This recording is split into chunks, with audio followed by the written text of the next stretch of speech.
Before we dive into today's episode, I need to issue a strong content warning. This episode contains graphic and disturbing content, including violence, gore, explicit language, and psychological horror.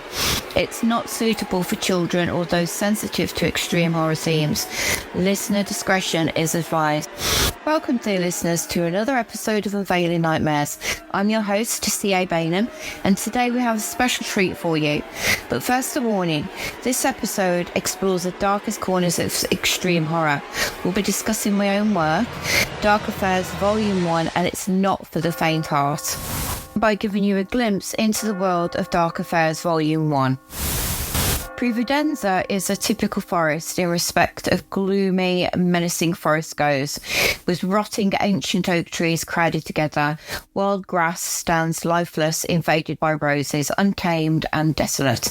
In the middle of the forest is Providenza, a large old building with a labyrinth of corridors, each room a dark cell holding torturous instruments. If you're brought here, you never leave alive. Now, in this book, we meet James, the owner. He seems a humble gentleman with very dark secrets. Then there's Annie, a seemingly frail old woman who lost her husband to cancer a few years back. Then there's Tom and Keith. Now, these two are like brothers. They are two fun-loving characters who enjoy what they do. They consider Annie to be their adoptive mom, and through their jokes and playfulness, you can actually see that they do have a tender side to them. In Dark Affairs Volume 1, we encounter a cast of characters who are thrust into a nightmarish scenario. Now, there is Charlie, who has brought his wife, Taylor, into Providenza. Then there's Taylor's friend, Claire, who just can't live with the secrets that she has held for Taylor for so long, and she finally has to tell someone about them. Then there's Taylor. Taylor is basically a bitch. She cheats behind Charlie all the time, doesn't feel any remorse to it whatsoever, and this is what brings her to Providenza. Taylor's visit to Providenza is a horrific, horrifying experience for her. I want to give you a taste of the horror within Dark Affairs Volume 1. Here's an excerpt from a particular chilling scene.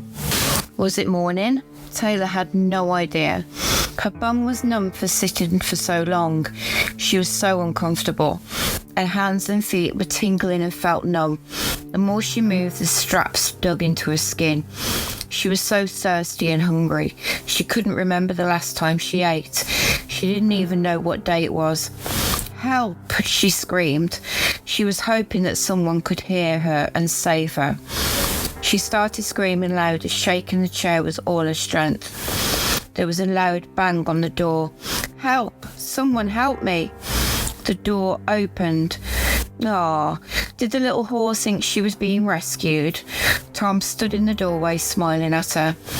We did those straps tight. You ain't going nowhere. The dark-haired man from earlier walked into the room, pushing a metal trolley. Good morning, Missy. You sleep well? Sleep well, Taylor screamed. You fucking prick, let me go. Do you know who my husband is? Fucking untie me now. The two men looked at each other and burst out laughing, watching as he was trying to frantically wriggle free.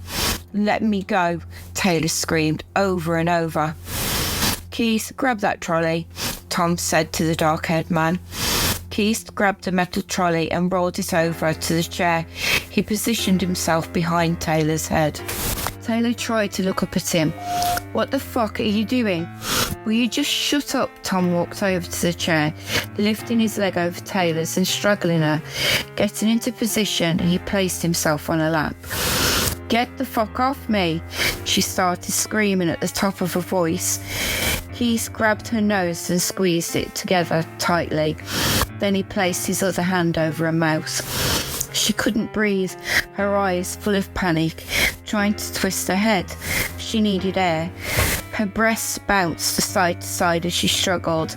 Keith's hands were firmly on her face.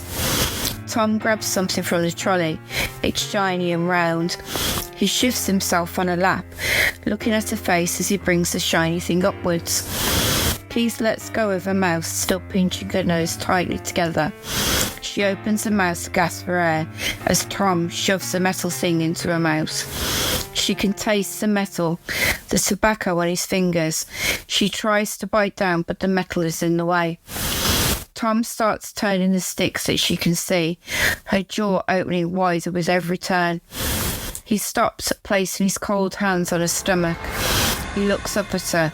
Satisfied, he grins, her mouth held open with metal brackets. Keith lets go of her nose and moves over to the trolley. He picks up a funnel with a tube extending from it, handing it to Tom.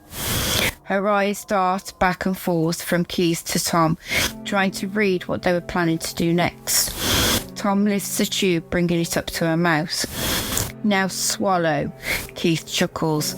"She's good at that," Tom says as he starts to slide the tube past her teeth and over her tongue, pushing it further towards the back of her throat. She starts to gag, her body shaking uncontrollably. She could feel the tube forcing its way down her throat. Coughing as she did as they asked, swallowing, finding it hard, the pain was unbearable. The tube scratching her throat inside as it made its way down. "Just a little more," Tom said as he continued to push the tube into her mouth. Keith walked back over to them, holding a bottle containing a brown liquid. Annie did say she likes to drink. Tom takes the bottle from Keith, holding the funnel up. Tom starts pouring the liquid down. Taylor, writhing in agony, starts to feel the cool liquid enter her body. The last drop falls into the funnel. Tom throws the bottle to Keith. Tom sat there looking at her, cupping his hands around her breasts. She winced as his hands grabbed them hard and pushed them into her chest as he moved off her lap to stand up. He grabbed the funnel and pulled up roughly, dragging the tube from her throat.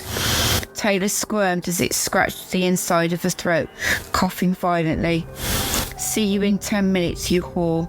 Both men, laughing, turned and walked out the door, shutting it behind them. She sat there bewildered by what had just happened. She can't move her arms or her legs. She could feel them shaking with renewed fear. Her tongue beginning to dry, she tries to swallow, but she no longer produces any saliva. She feels the air burning its way down her throat as she breathes. After what feels like hours, they walk back into the room. Tom pulls a stool across the floor and sits beside her. He opens a box, pulling out a sandwich. Tear flows through Taylor's body, the pain showing in her eyes, her stomach growling. She could feel the gnawing emptiness in the pit of her stomach. The room started to sway. "Worry, it's not for you," he said, shoveling another bite into his mouth. He stood up, brushing the crumbs onto the floor, walking over to Keith, who was rearranging the trolley. They rolled it over to the chair, Tom picking up a sealed bag. He tears the bag open, pulling out a pair of pliers. Taylor looked at the pliers, her eyes wild with terror. She started to cry. She was moving frantically about on the chair as much as she could. Her hands closed into fists, trying to lift herself. She urinated, the liquid warm on her skin, flowing down the sides of the chair, pooling on the floor. "You dirty bitch," Tom laughs. Keith disappears out of the room, coming back with a mop, handing Tom a cloth. Tom shoves his hand between her legs, roughly wiping her. Taylor was feeling drowsy. When she opened her eyes, the room was spinning, making her feel sick. The straps didn't hurt as much anymore. Her body felt numb. She tried moving her feet, stretching her fingers. They stayed still. She closed her eyes to focus. She opened them back up with Tom staring at her. He climbed back on her like a horse, sitting on her lap. She could feel his onion breath on his face. His eyes sparkled in excitement, with his skin a little wrinkled around and under them. His mouth drawn back at the corners in a grin. Tom inserts the pliers through the metal brackets in her mouth. She feels the cold metal of the pliers take hold of her tongue and squeezes, pulling her tongue out as far as it will allow. She screams a guttural scream. The pain shoots from her tongue into her brain, racing throughout her entire body. There you have it, Dark Affairs Volume 1. Please excuse my nervousness when I read excerpts from my book. Every story carries a hidden message and themes that make it resonate with readers. Now, with Dark Affairs Volume 1 and with the Dark Affairs series, it follows people that have been abused or have been cheated on and how they feel and their hurt and their pain. Prividenza is their way of getting revenge and finally closing chapters in their lives. And that, dear listeners, brings us to the end of our deep dive into Dark Affairs Volume 1. Thank you for joining me on this journey through the heart of my own creation. If you've enjoyed this episode and want to hear more dark tales from the world of extreme horror, be sure to subscribe to Unveiling Nightmares. Links to Dark Affairs Volume 1 will be in the description below. Don't forget to check out our blog at bainhamhorror.com. And if you like what you see, leave us a review. Your feedback fuels our nightmares. That brings us to the end of today's episode. But before we bid you farewell, we have an exciting announcement for next week. Get ready, because in our next episode we have a special guest author, Alexandria Nisneru, who is going to be taking us even deeper into the abyss of horror with her debut novel, Hunt. So we'll see you next week. So stay tuned, because here at Unveiling Nightmares, we're crafting nightmares one tale at a time.